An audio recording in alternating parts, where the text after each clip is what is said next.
Hello, Ray McGovern. Hello, James. How are you? I'm very good. Good to see you. Good to see you. We see each other about 15 or 20 years, Yeah, yeah, every so often. but we are good friends.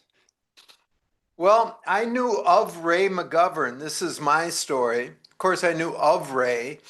And then when in 2016, when the media said that uh, Donald Trump was in the Moscow Ritz-Carlton getting peed on by prostitutes, and Putin had that tape, I was in between books. I had just finished my fourth book and I had time.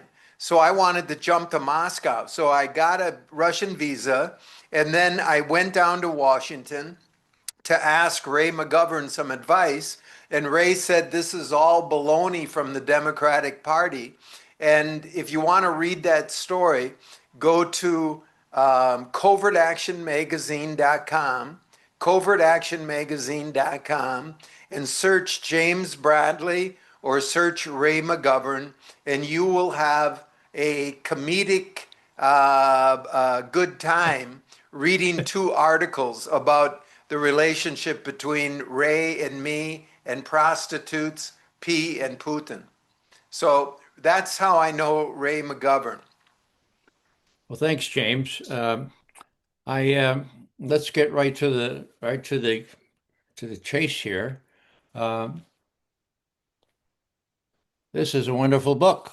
I Thank am you. so glad that I asked you to send me an early copy, and I'm glad that you allowed me to. When I asked you if I could interview on this, you said yeah, and actually. November 11th is the day it's published publicly, and if I'm not mistaken, it's November 11th already where you are, right? Or I'm in almost? Mauritius and in the middle of the Indian Ocean, and people are saying congratulations on the publication date. And my editor is like, no publication yet. I'm going to sleep and going to wake up for it. So Okay. who knows?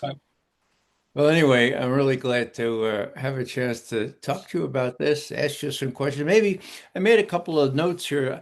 Maybe some questions of a kind of a minor kind will set the stage and include knowledge that I didn't know and that maybe other people will be interested in. Number one, why did it take you 15 years to write No- this book? Number one, I'm from Wisconsin. It took me three universities and 6 years to get a bachelor's degree. No professor ever recommended that I go on to higher education. So, I'm an amateur. But after writing four books, I thought I'll go to Vietnam for 3 years and soak it up and write a book. But the narrative was so opposite of what I had heard for decades that it took me really, Ray, just to unwind and get into the Vietnamese mindset. For example, we say the fall of Saigon. Well, I went to Vietnam and that's Liberation Day. I went, that famous picture of the Americans going up to the helicopter, that was told to us that that was from the roof of the embassy. No, it wasn't. It was a CIA apartment building. Those were CIA employees running away. I went to that roof. I have pictures of myself up there. So the Vietnamese, there was no fall of Saigon. They applauded. This was liberation. They got rid of the invaders. I went into a vet's house, Ray, and he said, "Mr. Bradley, your story is that there was a North Vietnam full of communists and they invaded South Vietnam, right? And you were defending South Vietnam." And I said, "Yeah." And he said, "We never thought so." He said, he said, "We were Vietnamese. The French came and said, you're Indo-Chinese. We never thought we're Indo-Chinese. What is that? We're Vietnamese." And then we pushed the French out, and then you had a new name. You called me a South Vietnamese. He said, "I never thought there was a border between my uncle and me, and I needed a visa to go to another country." And he said, "How can," he said, "France Germany invaded France. There were international borders. Ho Chi Minh didn't invade South Vietnam. We're one country. We're one Vietnam. So, Ray, Abso- that I had to go back to my hotel room like, oh my God. You know, Ken Burns is doing documentaries that start out North Vietnam, South Vietnam, communist invasion. I never interviewed a Vietnamese who said they fought for communism. Mhm. I went to Vietnam looking for the communists. Boy, you must have been really committed to fight like that. And I had Buffalo boys tell me, I didn't know anything. Democracy, communism, we didn't know any of that. And Americans shot my mother. That's all I had to know. I Mhm. saw the American uniform. You were trying to take over my front yard. He said, that's all I had to know about international politics. Mhm. And you hung around there for 10 years, you say in your book. 10 Over. years. It's in the first 5 years, it's more like 15 years, but in the first 5 years, I was in and out. And then the last 10 years, I was physically living with the Vietnamese in Vietnam. I Oh. lived next door to a huge prison on an island of Con Dao. It's an enormous 19th century black prison where Americans tortured and tortured and tortured every day. So, Ray, just like 3 months ago, I connected with a correspondent. I'm not going to tell you his name, but he spent 2 years in Vietnam covering the war. And I said, "Yeah, I live down near the Condal prison, right next door. I lived in the French doctor's villa for 2 years." And he said, "Condal prison is that somewhere in the Delta?" In other words, he covered the war for the Times, and he did not even know where Americans' biggest torture prison was, and still doesn't know today. So the American media, I'm sorry, folks, did not bring the Vietnam War into Americans' living room. That is a myth. They brought something else. They brought a legend. Yeah. Now, I'm tempted to ask you, James, that must have required a lot of money to kind of finance 10 years, 15 years, or whatever. Did you have some inheritance that you could draw on? How did you finance this? You know, that's a very interesting question that I wish more people would ask. Not to feel sorry for me regarding money, but people look at a book, it's $35 and it's just a book and they think it just comes off your hands magically. I would say I'm 600 to $700,000 into that book. And then people say, "Oh my God, no, no, no, no, no. Take 10 years of your life and what does that cost?"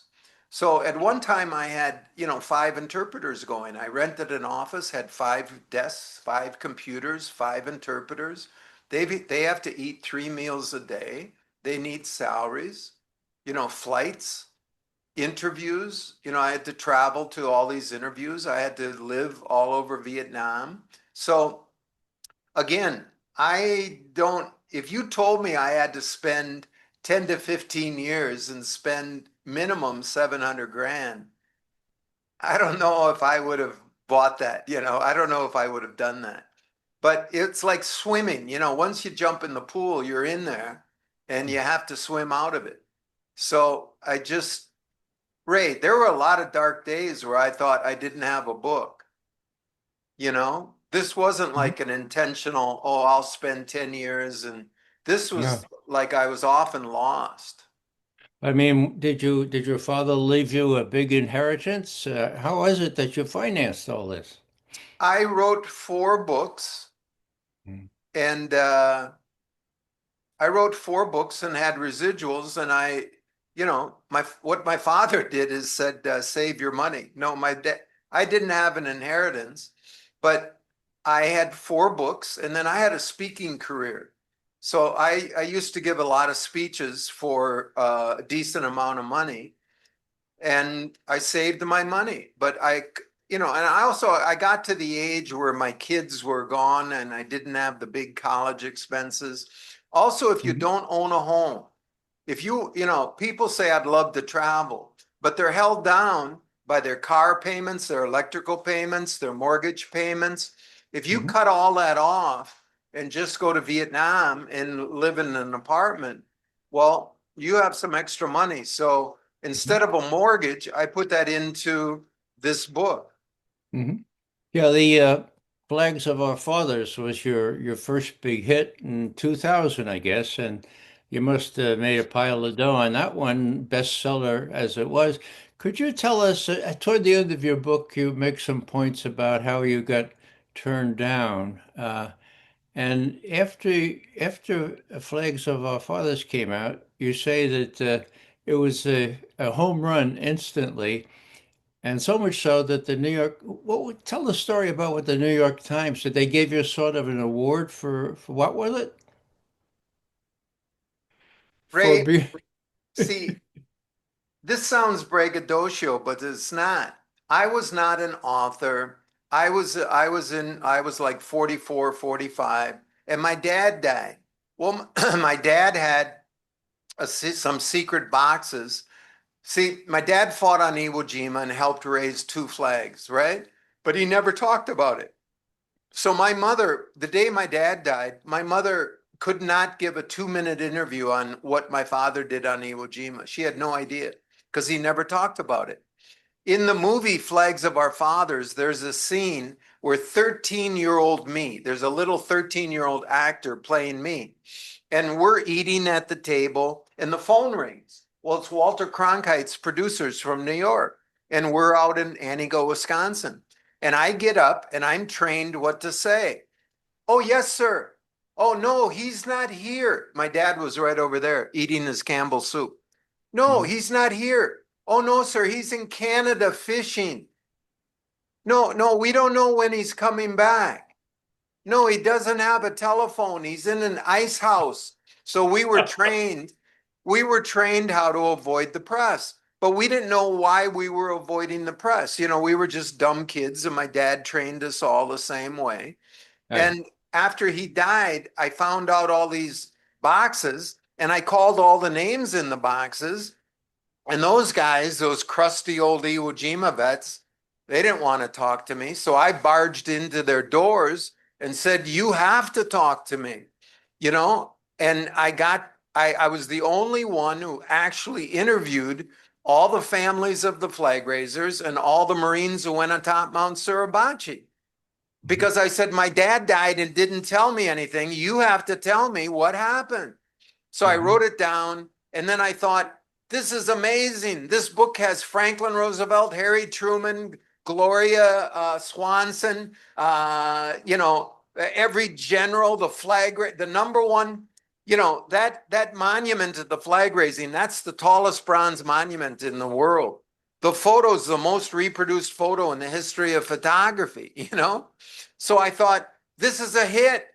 And I was a marketing guy. So I went to 27 publishers and I said, look it, I can write a bad book and this will be a New York Times #1 bestseller because it's a flag raising.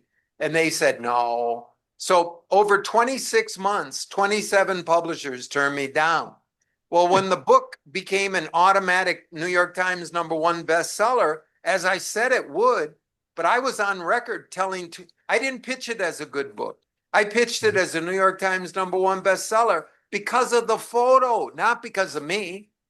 Mhm. Hits #1, and then the New York Times writes this article that I reproduce at the end of Precious Freedom, and they say I got turned down more than Dr. Seuss, more than the author of MASH, more than all these big hit books, Kon-Tiki, that they were turned down like 18, 19 times. I got turned down 27 times.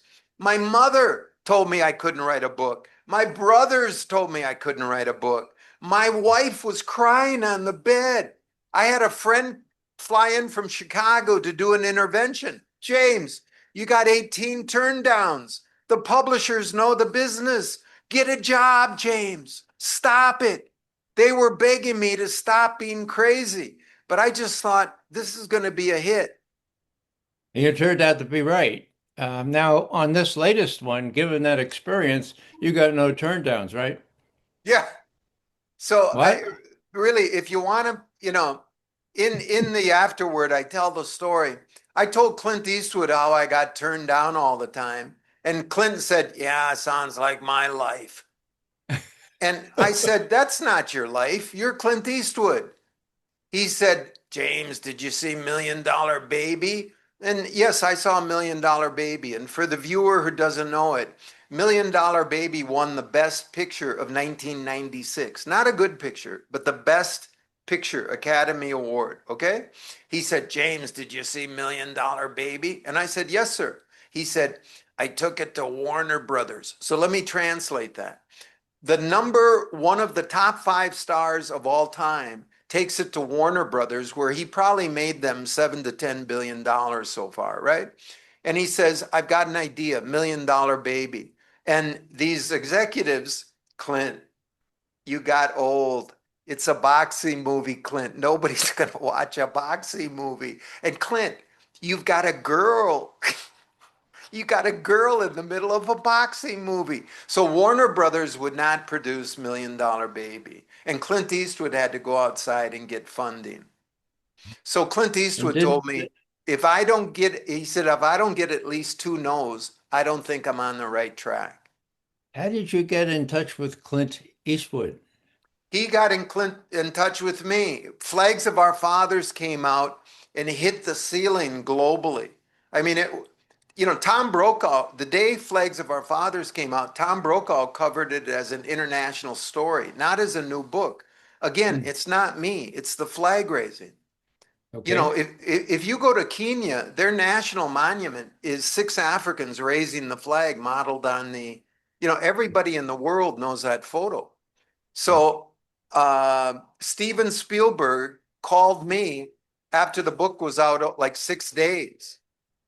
And then Steven Spielberg asked Clint Eastwood to direct it. Ah, okay.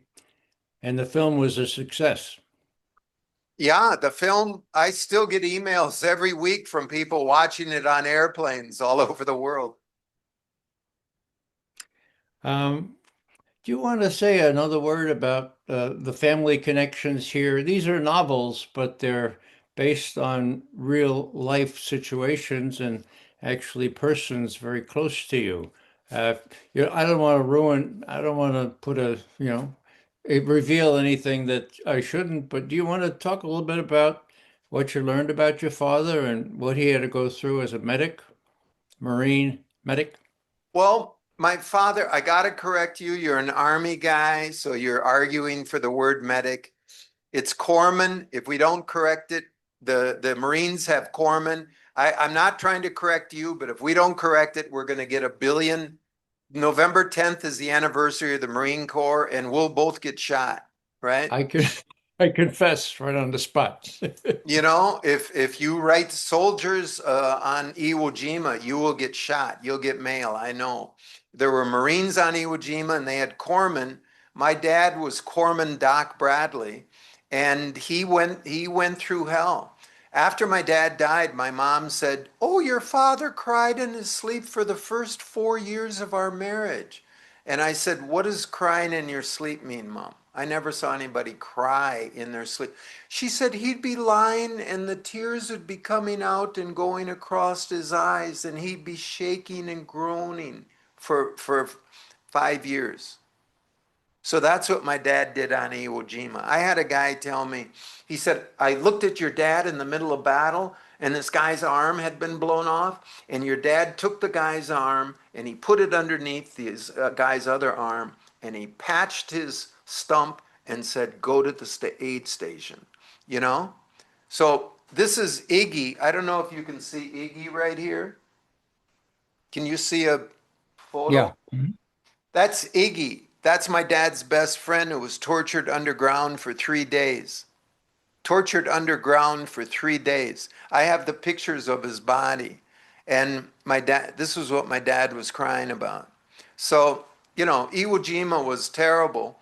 But then my dad gets in his 40s, and his oldest son, Steve, comes to him and says, "Dad, I'm going to enlist in the United States Marines and go to Vietnam." And my dad is like,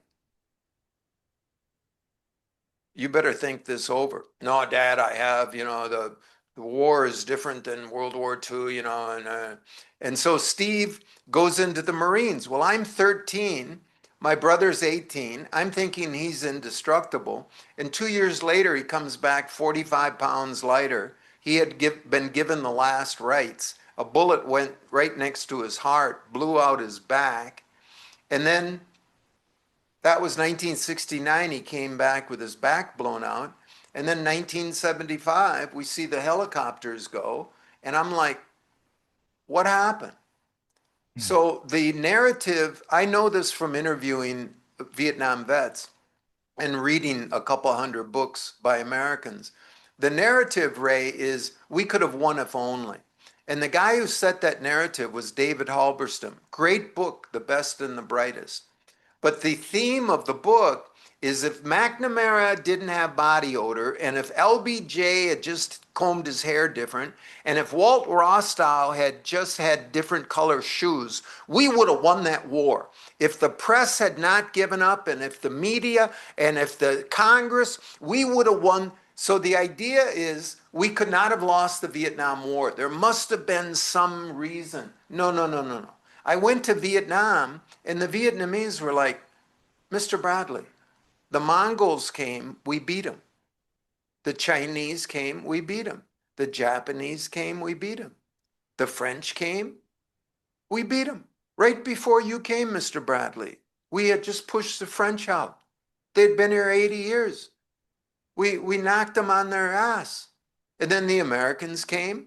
So, Ray, America was not winning one day of that war. That's a myth. Every single day, America had to hunker down into bases, and we didn't hold any territory. Go ahead. No, I was just going to interrupt. You mentioned the French. After World War II, where the French had pretty much lost Indochina, as you know, the French wanted to get Indochina back, and so they sent out this war hero, General Leclerc. Actually, they've named a tank after him, okay? And they said, General Leclerc, go find out if we could take back Indochina and how many troops it would take. And he spent 6 months there, and he wrote back and he says, well, it would take 500,000 troops to get Indochina back, and even then we couldn't do it. 1947, okay? Even then we couldn't do it. So what you put your finger on, as far as I can see, James, is the well, tell a story about even the women, maybe one that shot your big brother. Tell us a little bit about what you discovered when you lived on that in that awful place for 10 years. You know, Vietnam, first of all, it took me like six months of drinking tea with the officials. They're like, who's this guy? You know, if you look like me, you look exactly like the people who killed 3 million Vietnamese. You know what I mean? And I'm of the age group. So I'm over there like, hey, what's going on? Who can I talk to? And the Vietnamese aren't quick to give up their secrets. But after 6 months of drinking tea, they opened the cultural doors and they said, Mr. Bradley, would you like to meet a famous sniper? Yeah, grizzled whiskey drinking sniper. So I go into this house, open the door, and there's a petite 65-year-old grandmother sitting there. She got 5 medals for killing 5 Marines. And she said, Mr. Bradley, when I was 15 years old, I was in our front yard and a Marine came around the corner and shot my dad in the head and killed him. At that point, Mr. Bradley, I decided I would kill every American I ever saw. So I'm looking at her, I'm an American. And I said, how did you do? And she said, very well. She said, if you're patient and you can sit in a tree for days, you can wait and pick off a Marine who's not looking and escape. And I got 5 medals, Mr. Bradley. And do you think I'm proud and happy about that, Mr. Bradley? I never wanted to fight anybody, but you came and kicked in our door. And Uncle Ho said, nothing's more precious than freedom. And we're not war makers, Mr. Bradley, but we have to defend our homes. And I hope you understand. Nothing's more precious than freedom. So that comes from Uncle Hope. You know, this is the key to the war, that word, precious freedom, that Ho Chi Minh in the 30s said, we're not going to win the war in Vietnam. We're going to win it morally in Paris and Washington. And guys were like, what do you mean? Well, Ho Chi Minh, people don't understand this. Ho Chi Minh read Sun Tzu, The Art of War. And the number one rule is know your enemy. So Ho Chi Minh goes to the West for 30 years, Ray. For 30 years, he's in Brooklyn, Boston, London, Paris, and he's studying the enemy, but he's studying the media. And he understands, oh, wow, the media is going to project imagery of Western soldiers putting a rifle up against a Vietnamese mother. And the people back home are going to think, why are we spending money for this? And that's what happened.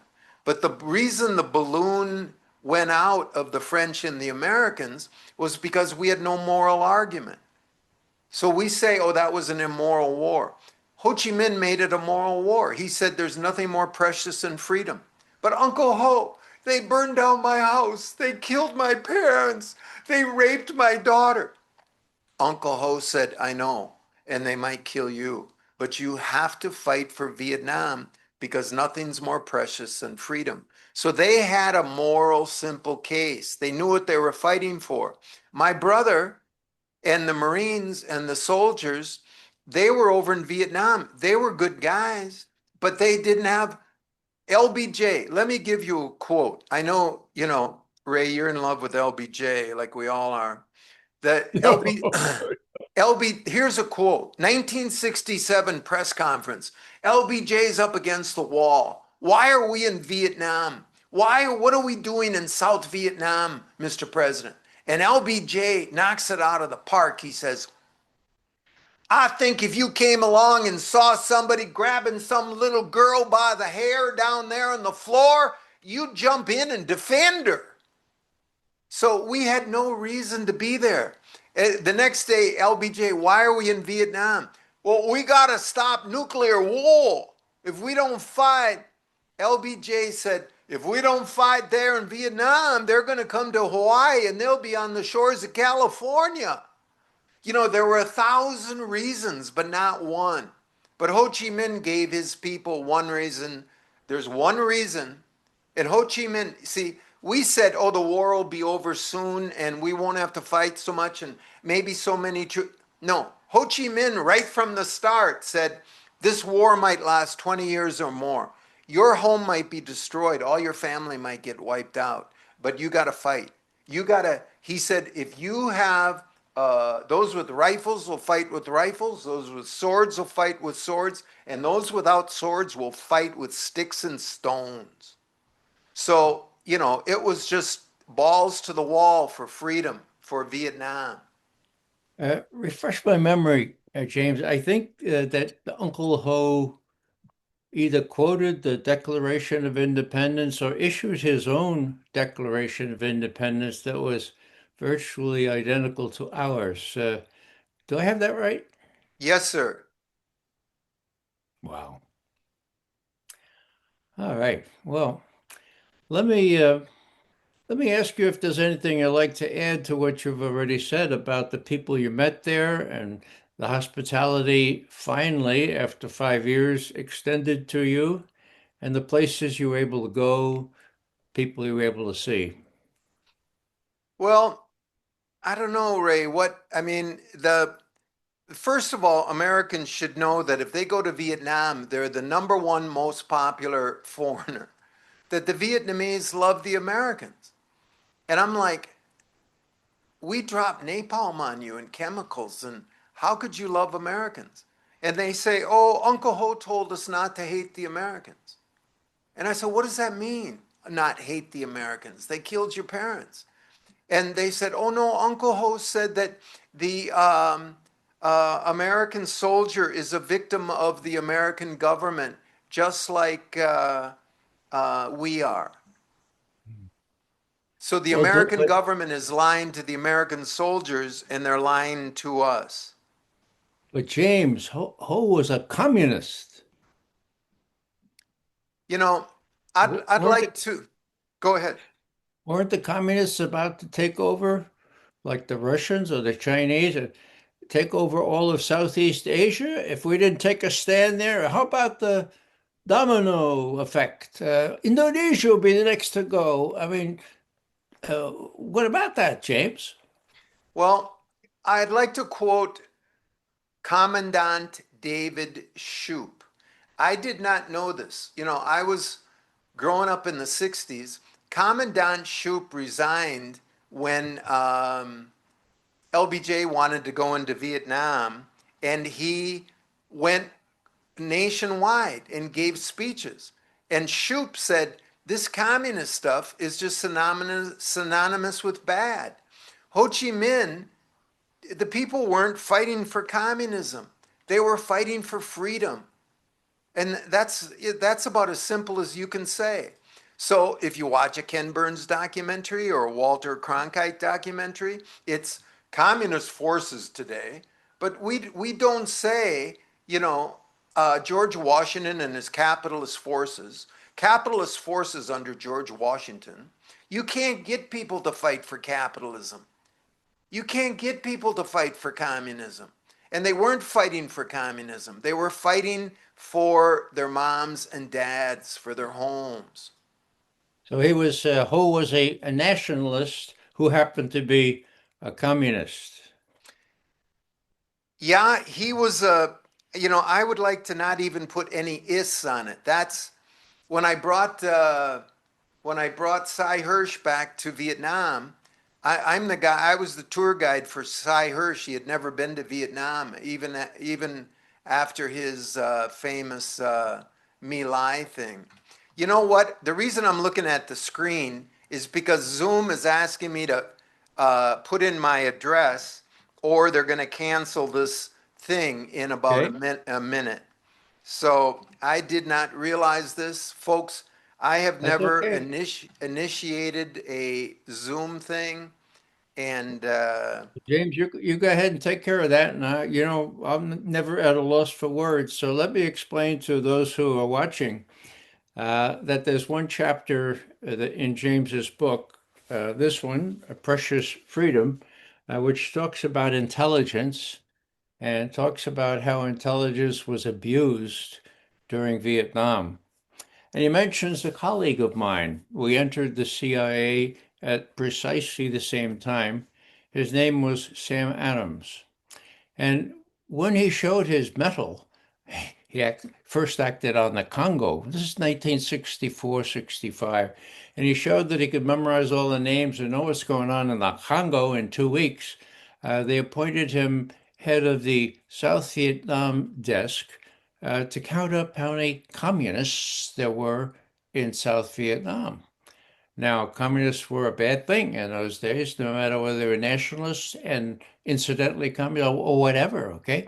Well, Sam gathered all the materials that he could, defector reports, intercepted messages, photography, embassy reports, CIA spies, and he had this great big conference table. And he put it all together. He said, my God, there are 600,000 communists under arms in South Vietnam. And he looked at Westmoreland, the general running the war there, and he was carrying 245,000, or maybe 280, or not any more than 299,000 Viet Cong, less than half of what Sam was able to identify. They went over there to Saigon. He found out that the intelligence group there was faking it for Westmoreland so that he could put on a pretense that we were winning the war. James, when you're back on, you can interrupt me at any time because you know how I like to go on the mouth. So here's what happened. I'm having lunch with Sam Adams in the one of the cafeterias there at the CIA headquarters. It's the 20th of August, And I'm saying to Sam, Sam, you're the expert now. You found out that there are twice as many communists under arms than Westmoreland has on his books. I mean, this doesn't make any sense to me. I mean, a general should always be exaggerating the number of the enemy. Well, what's going on here? And Sam says, look, Ray, you don't understand. We've been killing so many Viet Cong during every week that even the stupid press in Saigon could add and subtract and find out that, well, if we said we had 600,000 men, that just wouldn't wash. And I said, wait a second, that doesn't make sense either. And Sam said, look, Ray, a cable came in just this morning from General Abrams, who was General Westmoreland's deputy. Okay, Westmoreland was traveling somewhere. So this is what Abrams said. This was a cable that he signed, very restricted dissemination. As a matter of fact, the category was no dissemination. You had to go up to the director's office to get access to it. I couldn't, but Sam did. And what he told me was this. On that day, 20th of August, 67, in this sensitive cable, Abrams wrote the following. The higher numbers, the 500,000, the 600,000 that Sam Adams is saying, you know, they've been accepted now by everybody but us and Army intelligence. And they're in sharp contrast to what we've been saying. And so here's a quote. We've been projecting, we, MACV, the military command in Saigon, we've been projecting an image of success over recent months. And if the higher figures become public, all available caveats and explanations will not prevent the press from drawing an erroneous and gloomy conclusion. Period. End quote. I asked Sam, he wrote that in a cable? Sam says, yeah. Sam says he was a really good tanker during World War II, but he did have much political common sense. So there it was, right there. We couldn't admit to it because the Army was running things. And just to shorten this, the way this came out was that Sam would not quit. And I supported him, and so did the others. And so we did a national intelligence estimate. And everybody, all the agencies in the US government concurred with us except the Army. And we went to the Board of National Estimates, chaired by Director Helms at the time. And we presented our case. Everyone agreed except the Army. And Helms said, well, I'm going to decide this later. Then he said, you come with us. I'll explain. And this is how he explained. Sam, you don't understand.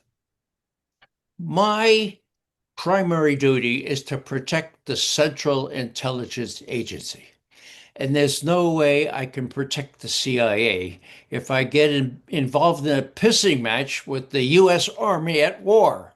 So we're not going to produce that thing. Just cool it and just lay low. And this one, you're right. Going back, I was with Sam. Going back, we ran into the head of the Board of National Estimates at the time. His name was Abbott Smith. And he's jocular, right? He goes up to Sam and he says, well, Sam, have we exceeded the reasonable limits of honesty and decency? And Sam goes, he's going to punch around and grab Sam's arm. I mean, that's how bad it was, all right? So what we're seeing now is from a human perspective, where you, James, have done the work of seeing what it was like for the Vietnamese people. You can't find that in books.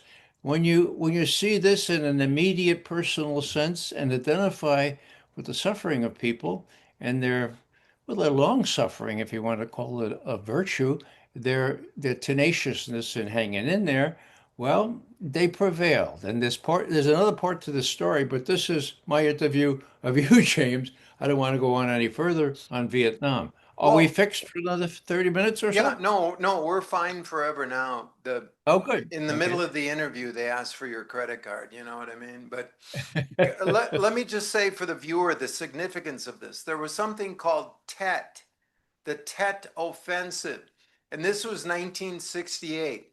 So the Army was telling me, I was 13 years old. I'm watching Walter Cronkite. My brother's in Vietnam. My mother is watching, we are watching the news and looking at the Associated Press and the New York Times and, trying to figure out. And 70% of the country's pacified. We can see light at the end of the tunnel. Don't worry. I'm William Westmoreland. Lyndon Baines Johnson says everything's fine. And we have the country pacified, 70%. Well, my brother's over there. That's good news, pacified. But then guess what? We Americans didn't know that everybody was lying to us, from Walter Cronkite to the Army. The Army of the United States is lying to themselves. They know from Sam Adams that there's double the numbers. There's quadruple the numbers coming down. The Sam Adams and the truth tellers are saying there's going to be an Armageddon attack. They're going to attack nationwide. And the Army is like, no, we got to keep telling Walter Cronkite the same thing. So guess what? The Tet Offensive was a surprise only to us who believed our government. This is the beginning of, we don't trust our government now. We think they're lying. And the Tet Offensive showed it. And I didn't know that for many years. Ray did because he was on the inside. But I show in this book how, Chip the Marine is being told by this insider, hey, there's this Sam Adams. He says there's this many Vietnamese, and the Army says there's this many. Well, if there's this many, we can't win. Shh, but we can't talk about it. And Chip says, why don't you go public? And his informant says, I can go public, I'll get thrown in the Saigon River by Westmoreland.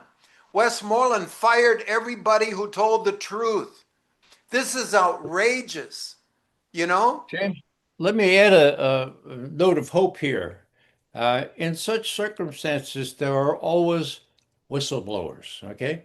Now, I talked about that cable from General Abrams. That was 20 August 1967, okay? In the fall, it was Sam Adams that got all the agencies except the Army to agree on 600,000 in South Vietnam. Enemy, Viet Cong, Vietnamese under arms, fighting for their country, okay? Now, what happens? Well, no, I told you about Helms dissing that. And so nobody knows except a few people, and they're too afraid to predict it, that there was going to be a major offensive at Tet, the New Year, the Oriental New Year, at end of January, beginning of February 1968 now. Okay, so Westmoreland comes back and he says, oh, we're doing great to Congress. And then he goes to LBJ, we're doing great, but we need 206,000 more troops. And he says, well, you're winning? Yeah, but this way we're going to go into Cambodia, maybe go up to maybe go into North Vietnam, clean them all out, And LBJ later says, I would have approved that request from Westmoreland, except for two whistleblowers, okay? And who are they? Daniel Ellsberg and the guy from a deputy assistant secretary for defense. I'll think of his name in a second. Ball? No, I haven't. I wrote it down here earlier. Okay, but Ellsberg's enough. Les Gelb. Oh, Les Gelb. Okay, Yeah, later become the head of the Council of Foreign Relations. Anyhow, so these were very high officials. What did Les Gelb leak? In the middle of February, he leaked the fact that Westmoreland was not winning and that he was asking for 206,000 more troops, okay? A week later, this fellow named Ellsberg looks at that. Ellsberg had never leaked anything up till then. And he says, I know about Sam Adams' figures. I'm going to leak those. Double whammy. Whoa, Westmoreland was 200,000 and there's 600,000 rather than 300, 200,000 in the South. So what happens? Well, LBJ calls a council of war. a circle of the wise men. There were only wise men in those days, no wise women. Okay, so he gets them together. Clark Clifford says, I could think the jig is up. Besides, Bobby Kennedy is making great strides in the primary, and other people are too. So we ought to just stop the bombing. We ought to go to negotiations, and Mr. President, you ought to resign. And so he does on the 31st of March. Okay. Now, what did that mean? Well, that means that whistleblowers can have an effect, even if it's kind of too late in this instance. But you have to applaud Ellsberg and that other guy who's Les Gelb, whose name escapes me all the time, because they were very high officials, and Ellsberg never learned that it was Les Gelb that, like that first one.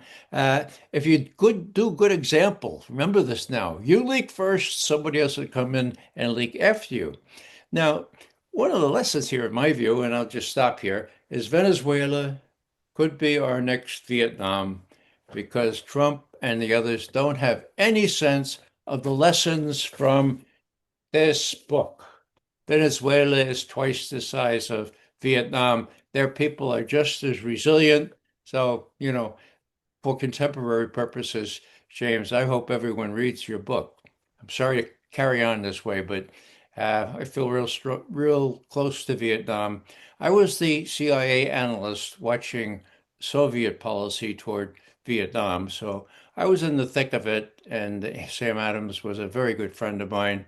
We having entered the agency in April 1963, just months before John Kennedy, who was responsible for each of us coming down to Washington, was killed by folks on the other side of the turnstiles in CIA headquarters. Well, if we, I'll just say this to all the armchair soldiers and patriots who want to get into Venezuela, that, Venezuela, I mean, we're looking at aircraft carriers and jets and bombing, getting those boats. Just a minute. When America went into Vietnam, we had strong guys like my brother. We had excellent armaments. We had John McCain jets and aircraft carriers. And then we went into Vietnam, and in the beginning, 30% of the casualties were coming from bamboo punji sticks. So the Marines were coming in there, best trained warriors in the world, and they were getting their legs cut off by bamboo that sandal-clad teenagers could embed into the dirt. They had a strategy. This worked against the Chinese 1,000 years ago, and it worked against the Americans. It doesn't matter, this high-tech stuff. That Venezuela, we're going to go in and what? Pacify the country so we can put in engineers to drill oil? And what are you talking about? And aircraft carriers, Trump was on an aircraft carrier the other day out in the Atlantic. Well, that aircraft carrier was nowhere near Yemen. Trump would never get on that aircraft carrier with Melania near this poor country that I'm near of Yemen. You know why? Because the Houthis can sink an aircraft carrier with lawnmower drones. So Ho Chi Minh, his people were like, oh my God, the Americans have high-tech aircraft carriers, helicopters. I'd like to talk about helicopters that I learned in this book. When I interviewed the Vietnamese, they said, oh, Mr. Bradley, thank God for the helicopter. And I'm like, if you read 200 books like I have of Americans writing about Vietnam, the helicopter's on the front cover. Walter Cronkite's got a helicopter right next to him on his video series. You know what I mean? That's the sign of American strength. And I said, what do you mean, thank God for the helicopter? And they said, oh, the helicopter really helped us. They said, see, war is about taking territory, Mr. Bradley. And the helicopter was a symbol that you would never win because you couldn't take the territory. You had to fly over. Those Marines would never walk across that land because we'd shoot them, we'd pick them off. So they flew in helicopters, and that Ho Chi Minh said that's a sign that they're not winning. So every time the American helicopter was up there, all the little kids of Vietnam could say, "This means we're winning. They can't come down and fight."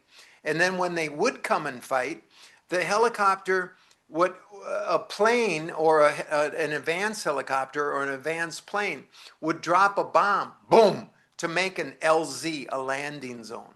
So guess what? You're 16 years old. You got an old French rifle, and the Americans just announced with a bomb. Boom. See, you're out in the countryside. You have no air force. There's no noise. All of a sudden, whoo, boom. The Americans just told you where they're going to land. So you're 16, you get in a circle around this landing zone, and then the helicopter comes. Floop, floop, floop. Here it comes. It's going to land right here. Get your sight ready. And then they open the door and put an RPG in there. So my brother got trained, Camp Pendleton, Okinawa. He went to Da Nang, went up to Dong Ha. And I never knew what happened to my brother because he came back wounded and it was war and I was young and dumb. So then I go back to Vietnam and I called my brother and I said, "Steve, what happened to you in Vietnam?" And he said, "Well, it was my first mission." I said, "What happened?" He said, "I got in a helicopter and then we landed and they opened the door. And even before I stepped out, I got shot right." And then he tells the story. So I'm in Vietnam and I'm like, some 14-year-old kid with an old French rifle just disabled my brother, who we probably spent 50,000 US dollars in 1967 training, punji sticks. So everybody talks about the 58,000 dead on the Vietnam War Memorial, which we should, but here's another number, about 320,000 injured. So if you're Ho Chi Minh and you use bamboo, those bamboo stakes, those were whittled by grandmas and grandpas. That was their job.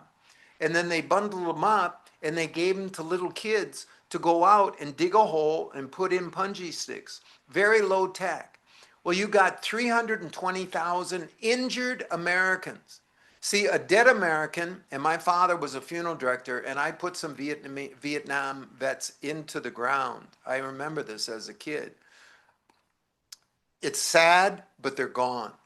An injured vet with no arm, no leg, missing his fingers, napalm, one eye out, that they need care. They need expensive care. They have a family and girlfriends and fathers and mothers and brothers and sisters who are aware of the horror of war. And that's what Ho Chi Minh focused on.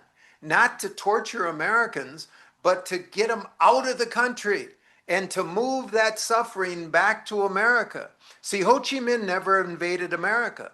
What he did was he understood that our media and the injuries that he would have with bamboo sticks would get back to America, and that America would call enough on an immoral war, and he knew his people would never give up because they're fighting for precious freedom.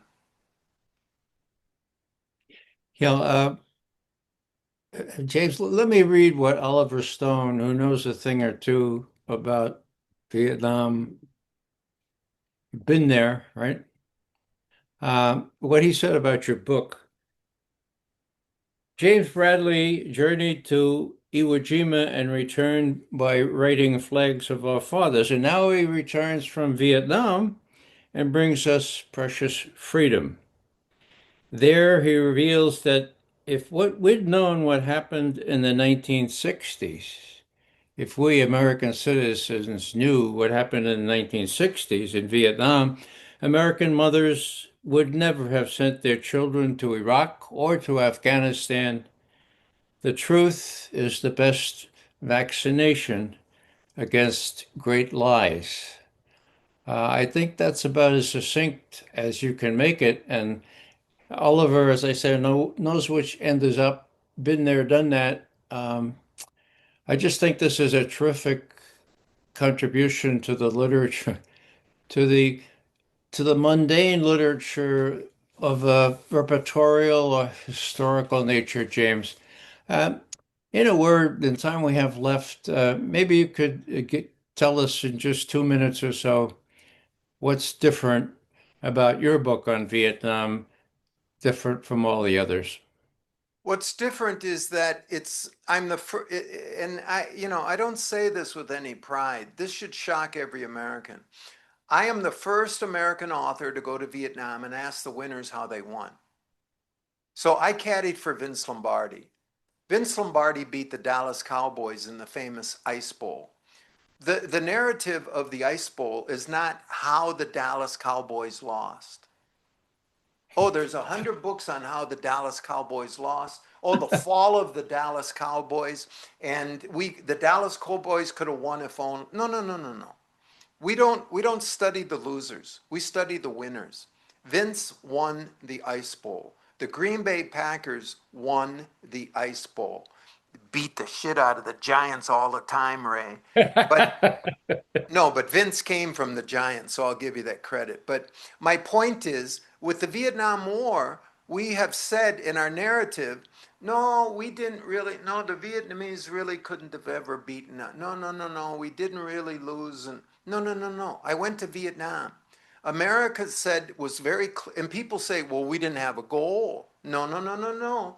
Listen to JFK, LBJ, Nixon, and Ford. The goal was two Vietnams, a South Vietnam and a North Vietnam, which were CIA creations. Ho Chi Minh's goal was one Vietnam. So go to Mhm. Vietnam, there's one Vietnam. They won. And I'm the only author who went and humbled himself to say to these Asians who beat us, how did you guys win? And I think every veteran on Veterans Day should be interested in this. You know, if Vince Lombardi lost, we studied why they lost. We studied that and we admitted that we lost so that we could win next time. We never studied why the Vietnamese won. And then we went to Iraq and Afghanistan and Venezuela. And the United States military has not won anything since 1945. So it's 80 years later. The American military has no victories except big contracts. It's time we go back to that original sin where we lost in Vietnam, admit that somebody won, and study how they won. Now, when you talk about winning, Ray, I lived in Ho Chi Minh City for a long time. There's no mini-skirted girl who's worried about walking around Ho Chi Minh City at midnight. She's not going to get attacked. Nobody's going to whistle at her. The Vietnamese economy is growing at 8%. The mood in Vietnam is up, up, up. You can lose your job at 10 a.m. and get another one at 2 p.m. The economy's going. The streets are safe and clean. We say we're a rich country in the United States. I'm in Mauritius. I've been here for 2 years. I've never seen a homeless person, Ray. Mm. I've never seen a homeless person. I've never had anyone beg or accost me on a street here in Mauritius. Yeah. Mauritius is supposed to be poorer than America. What is Mhm. going on? Let's Well, I let's think, go ahead. no, go ahead. No, I was No, just I'm saying, I just think saying, it's I'm all, saying we lost the war, but we lost something about America. And it's time we go back to the 60s. And in this book, Precious Freedom, look at what America was and then how we changed it with these lies that Ray was talking about. That Sam Adams was trying to be an American and tell the traditional truth, and he wasn't allowed to. Something went wrong in this time period, and you can study it for yourself in Precious Freedom. well, it's true. And I think it's also has to do with a fellow named James Bradley who cares about people living on the street, cares about the homeless, notices that there aren't any in Mauritius, and cares about what happened in Vietnam. You know, it seems to me that heart enters all this, and what I see in your very poignant prose, not very long, all condensed into 400 pages, mind you, is a heart. Okay, and it reminded me of an expression that the head of the Jesuit order made 4 decades ago. His name was Kolvenbach, and this is what he said: "When the heart is touched by direct experience, the mind may be challenged to change. Personal involvement with innocent suffering, with the injustice others suffer, is the catalyst for real learning. This gives rise to intellectual inquiry as well as moral reflection. James, your book gives a lot of rise to not only intellectual inquiry, but moral reflection. You got a big heart. That's what's in this book that makes it different, in my view. Thanks for letting me give my comments. Do you have anything before we wind up? I just wish I could be interviewed by more graduates of Fordham, Like Vince Lombardi. like Vince Lombardi. There, you got me at the end there, Ray. Okay. Well, thanks, James, and good luck on the book. And we'll be advertising it around here because it's unique, and I'm proud to have you as friend as well as a tutor. Thank you, Ray. I appreciate it. Mhm.